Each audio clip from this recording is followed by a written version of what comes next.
Hello everybody, today we will discuss about all examples of theft which is given under section 378 जो कि बहुत important है आपके exam point of view से। चलिए स्टार्ट करते हैं।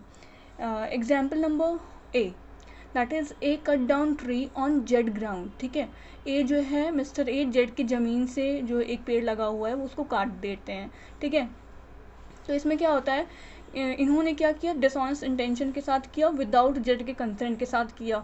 ठीक है, तो हम इसमें इसेंशियल्स ऑफ थेफ्ट अप्लाई करते हैं, देखते हैं डिसऑनेस्ट इंटेंशन जो है, थेफ्ट डिसऑनेस्ट इंटेंशन के साथ किया जाना चाहिए, कंसेंट होनी चाहिए और मूवमेंट ऑफ प्रॉपर्टी होनी चाहिए, जो कि ये सारे इसेंशियल्स इस एग्जाम्पल में है। तो ये थेफ्ट माना जाएगा, यस ये थेफ्ट माना जाएगा।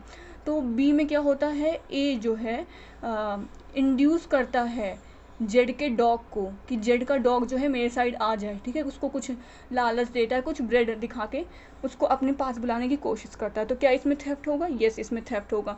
अब एग्जाम्पल नंबर सी, ए जो है ये जानता है कि इस बैलगाड़ी में कुछ खजाना रखा हुआ है। ठीक है, तो इसको अपने साइड बुलाने की कोशिश करता है। जैसे ही बैल इसके साइड मूव करना स्टार्ट करती है तो ये थेफ्ट हो जाता है, क्योंकि थेफ्ट जो होता है मूवमेंट बाय मूवमेंट हो जाता है, थेफ्ट मान जाता है, क्योंकि इसेंशियल्स में हमने ये सब देखा है।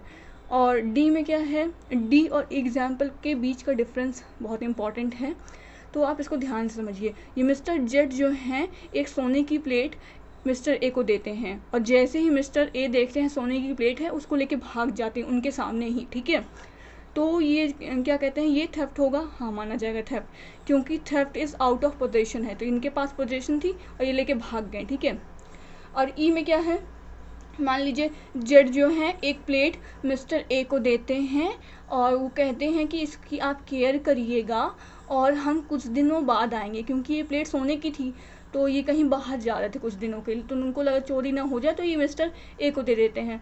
तो ठीक है, तो ए के पास पोजीशन था, पोजीशन तो मिस्टर ए के पास ही था ना, तो थेफ्ट इज़ क्या है, ऑफेंस अगेंस्ट पोजीशन है। तो पोजीशन मिस्टर ए के पास ही था, उन्होंने उसको सेल कर दिया, तो ये क्या हो जाएगा, क्रिमिनल ब्रीच ऑफ ट्रस्ट हो जाएगा, 405 जो दिया हुआ है सेक्शन में। तो ये जो है थेफ्ट नहीं होगा, क्योंकि theft is out of position है, तो मिस्टर ए के पास ही पोजीशन थी, तो आउट ऑफ पोजीशन तो गई ही नहीं ना, तो थेफ्ट कहाँ से होगा, तो ये थेफ्ट नहीं होगा। तो ये कन्फ्यूज़न करने के लिए एग्ज़ाम में पूछा जा सकता है सवाल। ठीक है, एफ़ क्या है कि एफ़ में दिया गया था कि एक मिस्टर ए जो हैं जेड के घर जाते हैं और वहाँ देखते हैं कि जेड के जो टेबल पे एक रिंग पड़ी हुई है, गोल्डन रिंग थी, तो उसको मतलब जैसे ही अपॉर्चुनिटी मिलती है उसको उठा लेते हैं। ठीक है, डिसऑनेस्ट इंटेंशन था, हाँ था, तो ये उठा के रख लेते हैं, तो इसमें थेफ्ट हो जाता है। एफ़ के बाद हम जी को देखते हैं। जैसे हम लोग देखते हैं कभी कभी कुछ गिरी हुई वस्तु मिल जाती है, हाईवे पे मिल गई या कहीं ऐसे मिल गई जिसमें हमको पता नहीं होता है कि हाँ वो वस्तु किसकी है, तो अगर जो है आप इसको रख लेते हैं तो क्या ये थेफ्ट होगा? नहीं, थेफ्ट नहीं होगा, क्योंकि थेफ्ट के एसेंशियल इंग्रेडिएंट को देखें जो कि यहाँ फुलफिल नहीं हो रहे हैं। ठीक है, तो ये क्रिमिनल मिसअप्रोप्रिएशन हो जाएगा, जो कि डिफाइन किया गया है अंडर सेक्शन 403 आईपीसी में। चलिए एच एग्जाम्पल पे आते हैं। तो अगर यहीं देखिए, अगर मिस्टर ए जो हैं जेड के घर पे जाते हैं, वहाँ देखते हैं एक रिंग पड़ी हुई है, उसको जो कहते हैं क्या है कि चलिए ऐसा करते हैं हम इसको यहाँ पे छिपा देते हैं, और बाद में जब मिस्टर जेड भूल जाएगा कि हाँ इसकी रिंग खो गई थी तो हम आके उठा ले जाएंगे, तो क्या ये थेफ्ट होगा? हाँ जी थेफ्ट होगा। कैसे होगा? बाय फर्स्ट मूवमेंट, जैसे ही जिस दिन इसको ख्याल आया था कि हाँ ऐसे छुपा देते हैं, तो ये उसी टाइम ये चोरी मानी जाएगी, उसी टाइम हो गई थी। तो अब हम आई, जे और के एग्जाम्पल देखते हैं जो कि बहुत इंपॉर्टेंट है, तो आप इसको थोड़ा ध्यान से समझिएगा।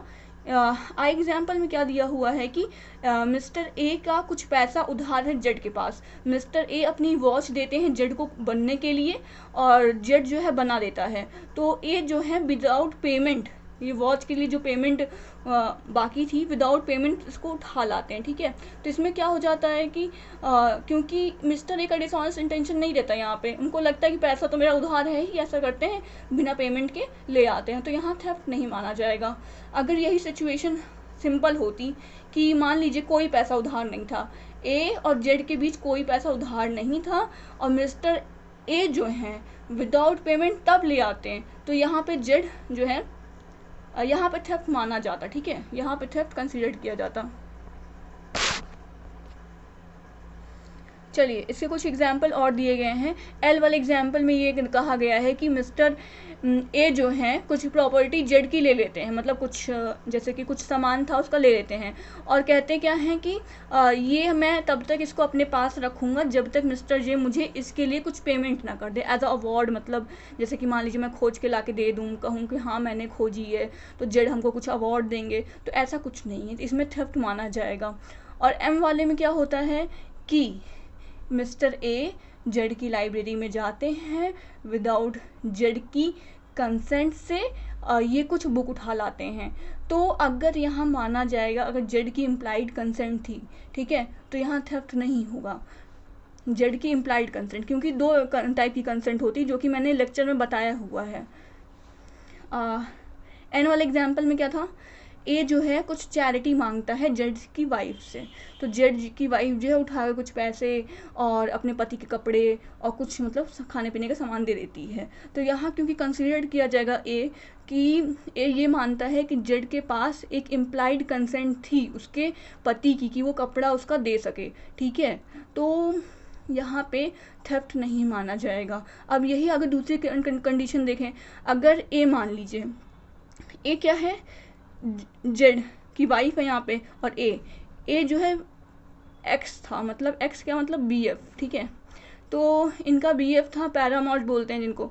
तो क्या कहता है कि ये जाते हैं तो जेड की वाइफ जो होती हैं इनको जो है वैल्यूएबल प्रॉपर्टी दे देती हैं कुछ, और कुछ सामान दे देती हैं, कुछ कपड़े दे देती हैं, कुछ मान लीजिए सोने की वॉच दे दी, तो ऐसा कुछ सामान दे देती हैं। तो ये क्योंकि माना जाएगा ये तो गलत है ना, तो ये जो है यहाँ पे कोई इम्प्लाइड कंसेंट नहीं होगी, क्योंकि कोई भी पति ये नहीं चाहेगा कि उसकी पत्नी जो है अपने एक्स के लिए ये सब सामान दे, ठीक है, तो यहाँ थेफ्ट माना जाएगा।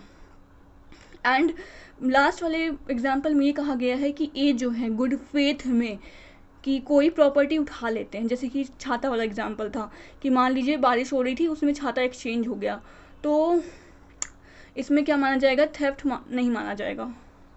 थैंक यू, ये सारे एग्जाम्पल इम्पॉर्टेंट हैं। I hope it will help you.